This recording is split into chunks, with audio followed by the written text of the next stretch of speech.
নমস্কার, আমার নাম সঞ্জয় মান্না, গ্রাম বড়িশা, পোস্ট বাগনাবাড়, থানা পিংলা, জেলা পশ্চিম মেদিনীপুর। আমি এই জমিতে ধনচা বীজ বুনেছি প্রাইজ অ্যাপের প্রিন্সিপাল সায়েন্টিস্ট ডক্টর A.K. ঘোড়াইয়ের ইনস্ট্রাকশানে।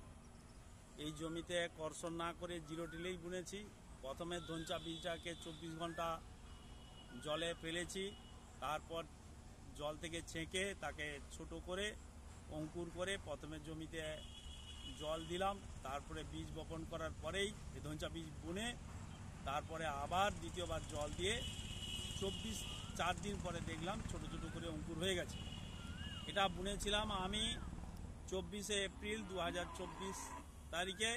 এখন এত বড় গাছ হয়ে গেছে। আর 1 মাস পরে এতে আমি এটাকে ট্রাক্টর দিয়ে ভালো করে মাড়িয়ে তারপর এতে জুনের প্রথম সপ্তাহে আমি এতে মূলা বুনবো এবং তারপরে তারপরে সবজি চাষ করব। এটার বুনার মূল উদ্দেশ্য হচ্ছে জমিতে প্রচুর পরিমাণে অর্গানিক ম্যাটার তৈরি হওয়া এবং জমির উর্বরা শক্তি বৃদ্ধি পাওয়া, এইটা হচ্ছে। এবং বাতাসে অতিরিক্ত যে কার্বন ডাইঅক্সাইডের পরিমাণ বৃদ্ধি পাচ্ছে, সেই কার্বন ডাইঅক্সাইডকে শোষণ করার জন্যই মূলত ধনচাকে চাষ হিসাবে করা হচ্ছে। নমস্কার, ধন্যবাদ।